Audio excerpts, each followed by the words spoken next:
Bonsoir à toutes et bonsoir à tous. Je suis très heureuse de vous retrouver pour un thème qui va être assez important ce soir, qui concerne bourreaux victimes, tous complices. Voilà Toumi qui nous rejoint. Donc, ce sujet, je vais vraiment le développer parce que j'ai vécu ces derniers mois certaines choses en observant et je pense que ce partage va peut-être faire en sorte que vous-même, vous vous retrouviez aussi, je vais dire, dans ce schéma où tous deux sont complices. Donc, vous êtes avec Marie-France Pierre de Liège en Belgique. Donc, je suis formatrice, coach, conférencière. Et j'ai l'occasion chaque jeudi de vous inviter à partager avec moi un thème qui est aussi un complément à toutes les formations donc, que je donne sur mon site Sentir et Ressentir. Alors, bourreau victime, on pourrait dire que c'est un sujet qui doit vraiment concerner quasi toute la population, si ce n'est de rares exceptions. Pourquoi, si ce n'est de rares exceptions?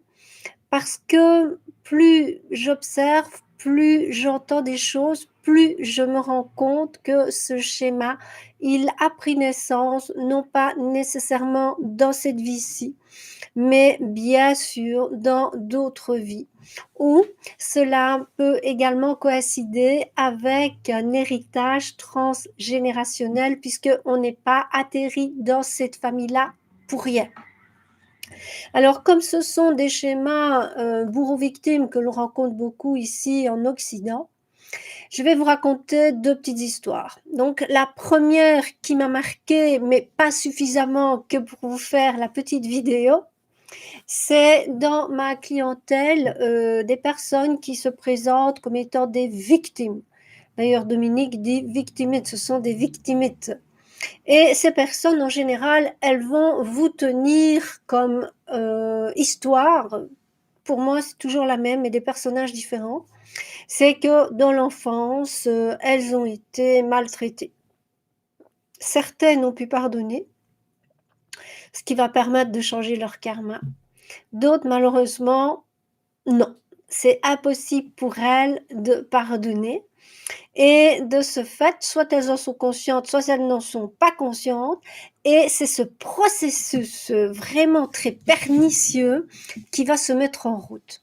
Donc, je raconte l'histoire de cette personne il y a quelques années qui me raconte vraiment que son mari ou son conjoint, je ne me souviens plus, était un manipulateur pervers, qu'elle n'a rien vu venir, qu'elle est restée des années dans la souffrance. Puis finalement, elle a pris la décision de divorcer pour éviter que les enfants ne subissent, je vais dire, cette maltraitance. Et cette personne, donc, me raconte, ça c'est pas vraiment quelqu'un que j'ai eu en clientèle, mais quelqu'un qui vous raconte quelque chose comme ça, vos amis ou vos voisins. Et puis, je revois cette personne quelques années plus tard, donc d'ailleurs c'est cette année, et je me rends compte qu'elle est sortie de son couple, qui était donc bourreau-victime, où elle était bien entendu la victime, mais qu'elle a recréé le même schéma dans sa famille où elle est à présent le bourreau. Donc, elle met en place, en quittant, je vais dire, ce manipulateur pervers, elle met inconsciemment, parce que je pense que c'est inconscient, elle remet en place à nouveau ce schéma où à présent elle est le bourreau. J'ai halluciné. Donc, je me dis que franchement, ce n'est pas le fait de quitter la personne qui est votre bourreau qui va vous en libérer. Pas du tout. Ce cercle est pernicieux. Il est vraiment tout le temps reconductible, je vais dire, jusqu'à ce que l'on prenne conscience qu'on a en nous, je dis bien en nous, les deux rôles. Nous avons tous, à une échelle différente, à un degré différent, un rôle de manipulateur, bourreau, et un rôle de victime, soumise. Donc il y a cette domination-soumission qui est inscrite en chacun d'entre nous à des degrés différents. Et là, croyez-moi, c'était hallucinant de voir tout ce qui avait été dit sur ce manipulateur pervers et de voir que X années après, tout ce qu'elle reprochait au manipulateur, elle était en train de l'appliquer sans s'en rendre compte. C'était hallucinant. Donc peut-être vous allez vous retrouver dans cette petite histoire si vous prenez le temps, bien sûr, de arrêter le temps pour observer comment votre vie a changé. Si vous avez été manipulateur, est-ce que vous vous en êtes rendu compte ou vous êtes relancé dans un autre couple où à nouveau on est dans ce rôle bourreau-victime? Et si vous êtes victime, ben c'est pareil, observez, observez. Alors, la deuxième histoire, c'était pas tout à fait la même, c'est dans l'observation des groupes. Il y a des personnes qui semblent se présenter comme victimes et je pense qu'elles n'en ont même pas conscience. Donc elles sont dans victimes puisqu'elles vont vous raconter tous leurs problèmes, toutes les misères qu'on leur a fait dans la famille. Mais tout en étant dans cette impression d'être victime, elles se transforment insidieusement comme ça en manipulatrices. Hallucinant aussi. Donc, la personne devant tout le monde va raconter, ben oui, mais voilà, voilà, voilà, voilà. Et puis, va demander quelque part à intervenir pour un truc ou l'autre. Et finalement, vous voyez que cette personne, de ce qu'elle présente d'elle comme l'étiquette victime, en fait, il y a un autre masque derrière, un masque qu'elle ne perçoit pas. C'est monopoliser un espace, monopoliser une attention, jouer de nouveau à ce petit professeur dictateur. Et comme ça, ben, elle change de rôle. En quelques jours, la personne change de rôle. Hallucinant aussi. Alors, cette deuxième personne, si vous voulez, c'est un petit peu comme dans la première histoire, un refus de pardonner, mais surtout, surtout, un refus conscient ou inconscient de voir qu'à l'intérieur d'elle-même, elle est dans les deux rôles. Donc nous sommes tous, que vous le vouliez ou non, dans nos sociétés occidentales, ou ça existe même dans d'autres sociétés, un schéma comportemental qui va faire en sorte qu'on va, pour la plupart d'entre nous, être soumis à l'autorité extérieure. Tant que nous n'avons pas trouvé notre autorité intérieure, notre liberté intérieure, nous serons toujours, toujours, toujours soumis à une dictature, on va dire, extérieure ou à une soumission extérieure. Donc, il n'y a rien à faire. C'est pour ça que je me dis, quelque part, on pourrait bien réfléchir à la planète Terre, puisque la planète Terre, c'est quand même la planète de l'évolution et de la transformation. Donc, si vous avez l'occasion d'un petit peu vous poser et de vous dire, c'est vrai, si je vais sur la Lune, bah, il n'y a pas vraiment possibilité de vivre. Si je vais sur le Soleil, bah là, je me fais cramer. Donc, on a quand même la chance dans ce système solaire d'avoir toutes les conditions requises pour pouvoir évoluer. Et évoluer, c'est quoi? Nous sommes une conscience qui nous incarnons dans un corps. Et nous avons donc cette chance de nous incarner dans un corps humain parce que le corps humain va nous donner une possibilité très différente que celle des animaux. Donc, de ce fait, nous voilà donc sur la planète Terre qui est quelque part la planète des miroirs. Ça veut dire quoi la planète des miroirs? Ça veut dire que j'ai cette possibilité de me trouver en face d'autres êtres humains et de voir à l'intérieur ce qui se passe.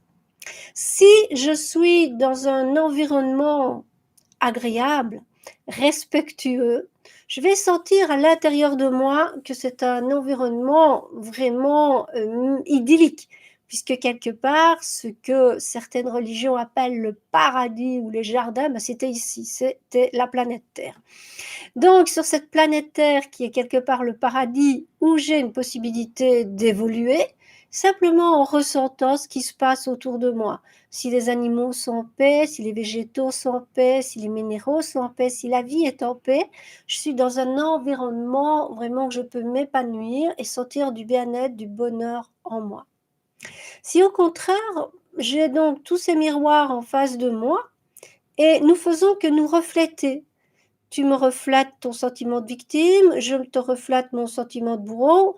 On va jamais, jamais en finir si on ne prend pas la décision de se dire que ce qui est l'extérieur n'est qu'un reflet pour m'indiquer que je dois travailler à l'intérieur. Et travailler à l'intérieur, c'est quelque chose de très simple, c'est s'auto-observer. Je me suis sentie, il y a quelque temps, assez mal au début dans un groupe parce que je sentais des ondes un peu négatives, je ne comprenais pas. Et puis j'ai arrêté le temps quelques minutes à un moment donné et je me suis dit, mais allez, d'où ça vient? Comment est-ce que tu vis ça? C'est ce sentiment qui te renvoie à quelque chose? Je me suis dit oui, c'est un sentiment qui me renvoie au sentiment de victime, puisque bon, comme je vous l'ai dit, on est tous sujets à ça. Et je me dis, quand j'étais enfant, je ne pouvais pas réagir, je ne pouvais faire que subir. Et là, je me dis, je suis dans quelqu'un qui veut m'imposer son autorité, alors que ça n'est pas du tout le moment, ni le lieu, ni les circonstances. Et là, j'ai arrêté. Et je me suis dit, non, enfant, tu ne pouvais pas. Mais maintenant, oui, tu vas réagir. Et j'ai dû recadrer la personne en lui expliquant qu'elle était en train d'accepter un rôle, mais au niveau de l'action, c'était un autre rôle qu'elle jouait. Donc c'était vraiment très confus, je pense, par rapport à elle-même, de dire oui, j'accepte ce rôle-là, mais en action, c'était tout à fait différent. Donc c'était un peu perturbant, mais ça m'a permis de me resituer, de me recadrer et surtout d'exprimer ce que je ressentais. Donc, si la personne a une intelligence du cœur, j'espère pour elle qu'elle va ressentir qu'il y a un conflit en elle qui fait qu'elle ne peut pas pardonner, puisqu'elle nous a raconté une histoire qu'elle ne peut pas pardonner, mais qu'elle est petit à petit en train de se mettre dans l'autre rôle, le rôle du bourreau. Voilà. Alors, d'où vient, je vais dire, tous ces schémas? Pourquoi est-ce qu'on les répète de vie en vie? Pourquoi est-ce qu'on tombe dans cette famille-là? Bah, tout simplement parce que le karma nous dit que tu n'as pas compris, eh ben, il n'y a rien à faire, ben, on va recommencer la leçon jusqu'à ce que tu comprennes.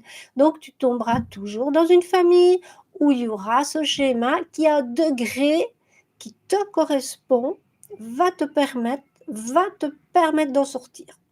Et d'en sortir, ben, c'est se rendre compte qu'on est deux à être complices et que finalement, celui qui a le rôle de bourreau est celui qui a le plus mauvais rôle. C'est lui qui va apporter la souffrance, c'est lui qui va apporter les châtiments, mais surtout qui va apporter les peurs. Et une fois que on va être face, je vais dire, à un bourreau, qu'on devient adulte, il faut arriver à pas oublier, mais à pardonner. À pardonner et même, je dirais, à remercier. Il m'a fallu des années pour pouvoir le comprendre. Quand ma maman est morte, je me suis dit, enfin, je suis libérée. Enfin, je ne suis plus dans ce schéma bourreau-victime. Et en fait, eh bien, j'ai compris que c'est pas parce qu'elle était morte qu'à l'intérieur de moi, j'étais libre. Je n'étais pas libre. Pas du tout. Donc, en tant que thérapeute, j'ai toujours cette chance de moi-même consulter une fois par mois une thérapeute, donc pour me donner ce miroir de moi-même et m'expliquer. Et je me suis rendu compte que j'avais effectivement, comme la personne que je viens de vous raconter la deuxième histoire, difficile à pardonner. Je me dis, mais comment un enfant peut-il pardonner à un parent certaines choses très violentes, au-delà de la peur, la terreur? Je me suis dit, non, c'est pas comme ça que je dois voir. L'enfant qui est en moi ne peut pardonner. Ce n'est pas dans son schéma mental de pardonner et de prendre conscience. C'est trop petit.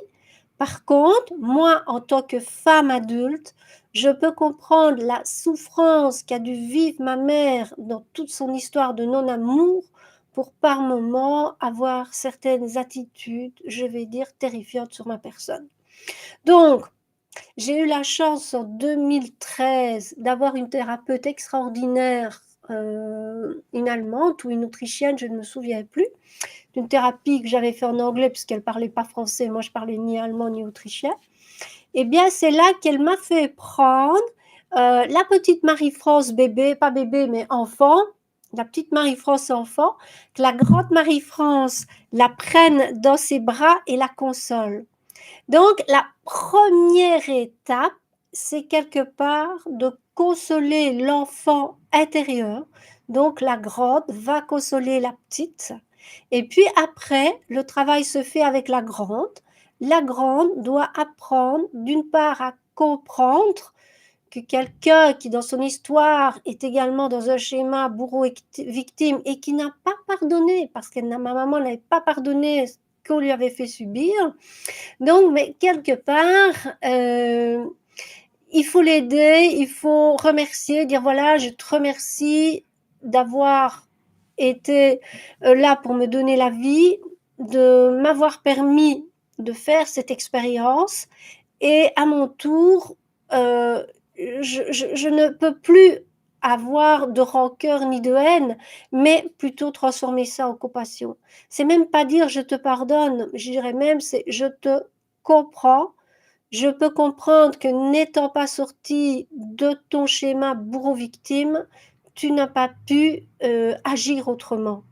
Mais grâce à toi, grâce à ce rôle que nous avons décidé d'incarner avant notre naissance, elle et moi, nous avons décidé donc d'avoir ces deux rôles différents qui va nous permettre à l'une et à l'autre de nous libérer. Et je pense que quand l'une ou l'autre va casser ce lien qui nous lie, ce lien qui lie cette haine, ce non-amour, automatiquement l'autre va recevoir quelque part de l'amour. Et je pense que c'est l'amour qui va pouvoir panser la blessure du bourreau. Si nous n'avons pas cette compassion en nous, c'est que nous devons travailler notre haine, notre rancœur et notre colère. Tant que ces trois sentiments vont nous empoisonner, il va être très difficile de pardonner, d'avoir la compassion et de remercier. Je remercie pour cette vie que j'ai vécue avec toi où j'ai eu des moments vraiment très très difficiles. Mais à présent, je comprends que nous étions dans ce schéma bourreau-victime et que tu ne t'en rendais pas compte, que je ne m'en rendais pas compte, que nous subissions tous les deux, nous nous étions identifiés à des rôles, mais que maintenant je sors de ce rôle, je veux être moi, quelqu'un qui ne vit plus dans la peur et dans la terreur, parce que enfant j'ai vécu dans la terreur, mais que maintenant en tant qu'adulte, je me veux libre de ce schéma. Je ne veux plus ce schéma.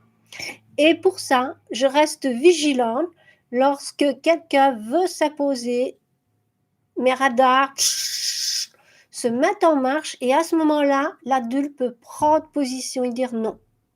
L'enfant, ce n'était pas possible. Mais l'adulte peut prendre position et dire non. Et à un moment donné, cela va permettre à l'autre personne de se positionner différemment, de peut-être avoir des réflexions qui vont venir, de s'interroger sur elle-même et puis peut-être progressivement se transformer. Alors, ça c'est une chose, mais une autre chose, c'est qu'à un moment donné, on pourrait se poser la question, mais où a pris naissance ce schéma de bourreau-victime? Alors, ce schéma de bourreau-victime a pris naissance pour moi, quelle que soit la situation, c'est le même schéma, c'est prendre vraiment soumission sur l'autre. Donc, je suis dominant et je veux des soumis. Donc, pour soumettre, qu'est-ce qui va se passer? Quand l'enfant est petit, on va lui faire peur. Si tu ne fais pas ça, eh bien, tu n'auras pas Saint-Nicolas. Donc, ça veut dire on va lui inculquer un sentiment de privation. Si tu ne fais pas ça, tu seras privé de ça. Et le ça peut être plein de choses. Ça peut être, tu seras privé de jouer à Saint-Nicolas, tu seras privé de liberté, tu ne pourras plus aller jouer dans la rue, ça peut être n'importe quoi. Mais déjà, les premiers moments, ça va être dans le ventre de la mère, où quand la mère va avoir certaines réactions où elle va se sentir victime, l'enfant va le ressentir. Ou si la mère va se sentir manipulée, l'enfant va le ressentir. Donc là, c'est dans l'inconscient. Et puis quand l'enfant sort, il va vraiment avoir physiquement alors cette première grande empreinte où le parent, sous la menace, si tu ne fais pas ça, tu n'auras pas ça. Ah, puis, c'est l'école qui va prendre le relais. Si tu n'étudies pas, tu auras de mauvais points. Ah oui, comme les petits Chinois. Si tu ne fais pas ça, des mauvais points. Si tu ne fais pas ça, tu n'auras pas une bonne situation plus tard. Tu seras balayeur de rue. Alors que les balayeurs de rue, pour moi, ont beaucoup plus d'utilité que les ministres. Ils devraient même être payés 10 fois plus et les ministres 100 fois moins. Quand on voit ce qui se passe un peu partout. Donc, je dirais que lorsque l'on est petit et qu'on commence par la peur, parce que le grand outil, je vais dire, de ce schéma de domination, soumission, donc bourreau-victime, c'est la peur. La peur, c'est l'expression du non-amour. Donc, je vais te dominer par quelque chose en te faisant peur et tu vas obéir. Donc, l'enfant, si on lui dit, voilà, tu ne vas pas bien faire ça, et bien, pas de jouer à Saint-Nicolas. Donc, la peur de ne pas avoir ses jouets. À un autre, si tu ne fais pas ça, tu ne sortiras plus avec tes copains. La peur de ne plus se retrouver dehors avec ses copains. Donc, chaque fois que quelqu'un va utiliser la peur, dites-vous bien que derrière, il y a un esprit de domination. Ça, c'est 1 plus 1 égale 2. Il y a un esprit de domination. Donc, les parents, d'abord, pour obtenir ce qu'ils veulent, vont vous faire peur avec des privations. Et puis donc, l'école, tu n'auras pas de travail plus tard, tu n'iras pas à l'UNIF, enfin bref, on leur donne. Donc toujours la peur de si, tu n'auras pas ça, tu n'auras pas ça, tu n'auras pas ça. Et puis après, la religion arrive. Ah oui, la religion, parlons-en de la religion. Si tu ne fais pas ça, tu n'iras pas au paradis, tu iras en enfer. Bien, croyez-moi, comme j'ai l'occasion d'aider des personnes au niveau des régressions, l'histoire qui m'a le plus marqué de la peur, c'est cette pauvre vieille dame qui était donc sur une de mes patientes et qui lui donnait un mal à l'épaule puisque l'entité donc s'était mise à cet endroit-là sur son corps ou sur son cheveu, je ne me souviens plus. Eh bien, quand je voyais cette personne, je dis mais pourquoi tu restes là? Pourquoi tu ne montes pas au paradis? Pourquoi tu restes sur elle, hein? Et elle me disait non, non, non, non, moi je ne peux pas monter parce que j'ai été condamnée alors que je n'ai rien fait. Et si on m'a condamnée, elle était un peu simplette, je dois aussi vous le dire. Si on m'a condamnée, me disait-elle, c'est que j'ai fait quelque chose de mal. Donc, je ne veux pas aller en enfer, je ne veux pas aller en enfer, je préfère rester là. Je lui dis, mais écoute, rester là n'est pas du tout la solution. Je vais t'expliquer quelque chose. Si on t'a fait croire qu'il y avait l'enfer, c'est parce que tu as fait partie d'une société où pour dominer, il fallait qu'on fasse croire aux gens qu'ils allaient être punis comme ça. Mais crois-moi, ce n'est pas comme ça. Et je l'ai aidé, je l'ai un petit peu raisonné, et puis je l'ai aidé, et finalement, cette personne a bien voulu quitter la personne sur laquelle il était. Donc ça, c'était vraiment au niveau régression, un sentiment que la personne et moi avons ressenti de cette peur de l'enfer. Donc chaque fois que ce soit une religion, un enseignant, que ce soit vos parents, que ce soit l'autorité qui a la peur derrière, vous ressentez la peur à vous, vous devez commencer à penser que derrière peur, il y a manipulation. Manipulation, il y aura le soumis et le dominé. Donc, voyez dans quel rôle vous êtes. Donc, ça va vraiment être important d'observer, je vais dire, ce sentiment à l'intérieur de vous. Si autour de moi, je suis dans l'amour, des gens qui partagent, des gens qui raisonnent, des gens qui analysent, des gens qui ont une assurance, parce qu'ils peuvent vous prouver par A plus B que c'est comme ça ou que c'est comme ça, eh bien, apprenez-vous aussi à avoir le sens critique. D'ailleurs, dans toutes mes formations, c'est éveiller le sens critique, la créativité et l'autonomie. Pour rendre des gens heureux, ils doivent être autonomes. Apprenez-leur à pêcher le poisson plutôt que leur donner le poisson. La créativité, c'est quelque part une expression de l'art, de ce qui est beau, que ce soit le chant, la danse. On dit en Inde que tous les dieux dansent. La danse fait partie de la vie, puisque on dit aussi chez nous la valse des atomes, les atomes dansent. Donc la vie est danse, la vie est chant, la vie est joie. Donc si on arrive à créer une société où il n'y a plus de victimes et de bourreaux, on y arrivera. Ça peut aussi se reproduire, j'ai oublié, dans le travail.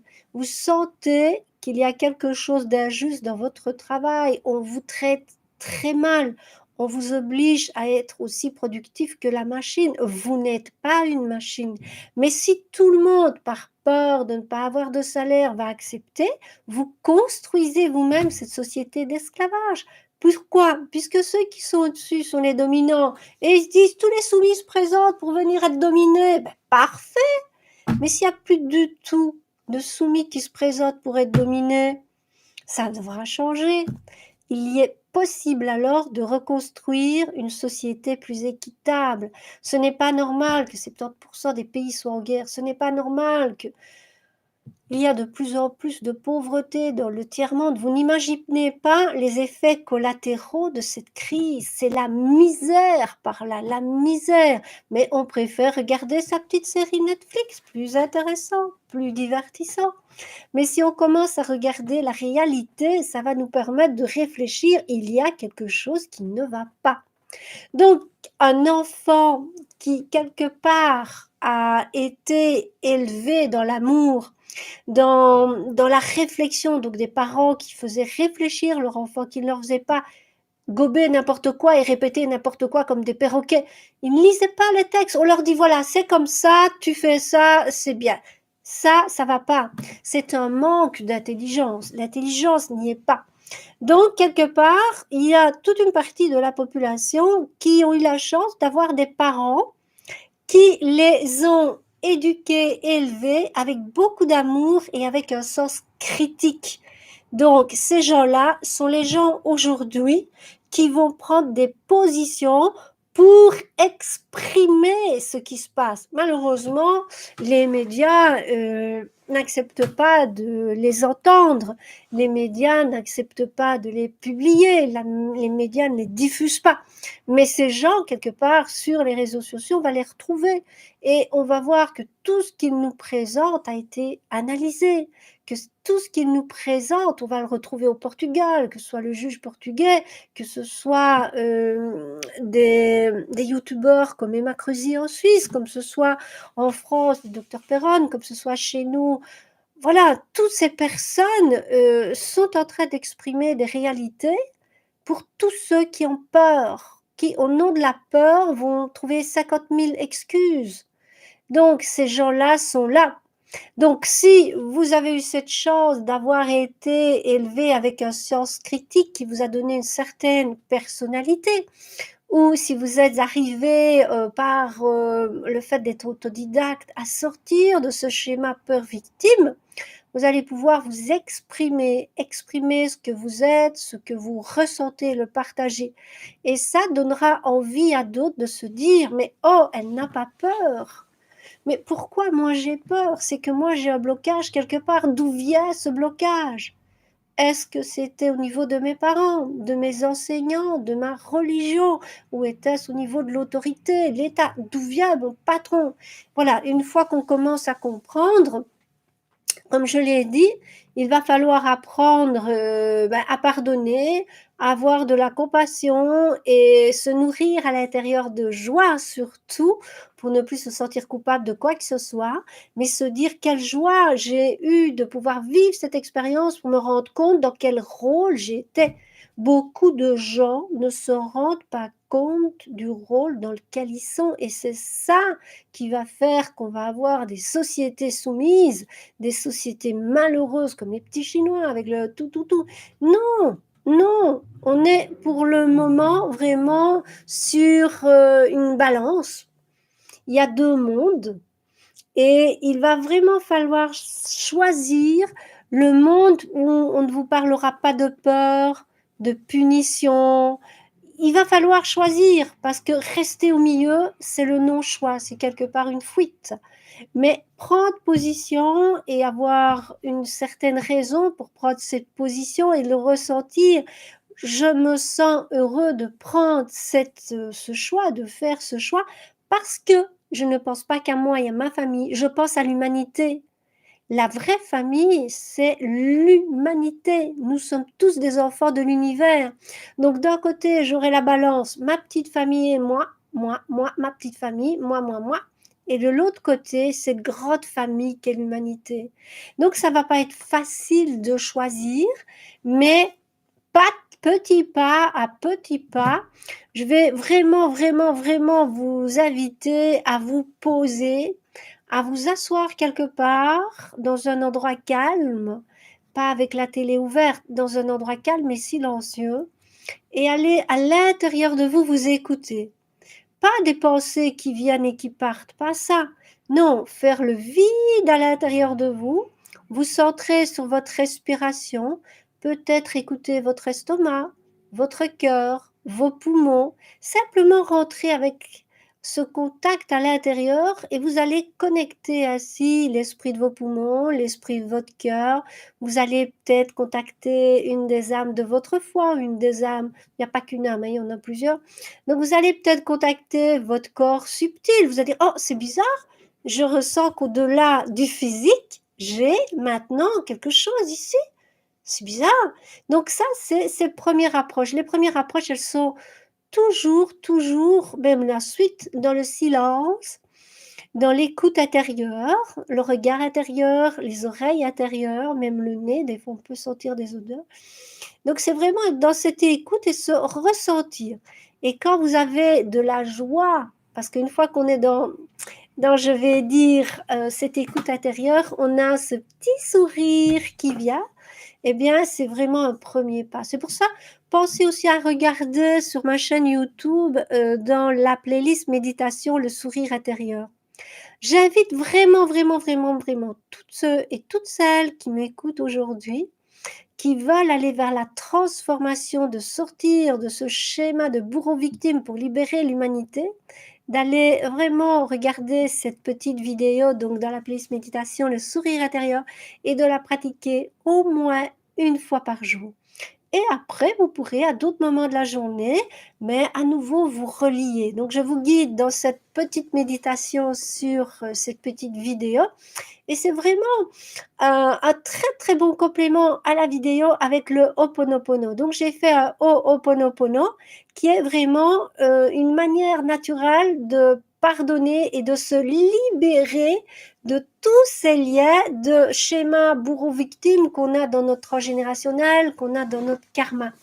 Donc, si vous répétez plusieurs soirs d'affilée le Ho'oponopono en demandant vraiment pardon pour avoir joué autant de fois ce rôle sans avoir compris ce qui a obligé l'autre à une fois être victime, bourreau, non, on se pardonne de ne pas avoir compris et puis on remercie. Donc, allez voir également l'Ho'oponopono.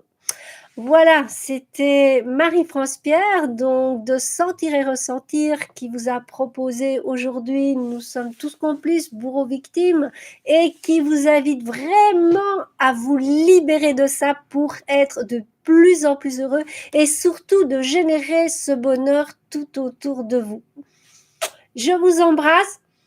Je vous souhaite vraiment une très belle fin de journée, une très belle méditation du sourire intérieur et de l'Ho'opono. Et je vous dis doum doum à la semaine prochaine.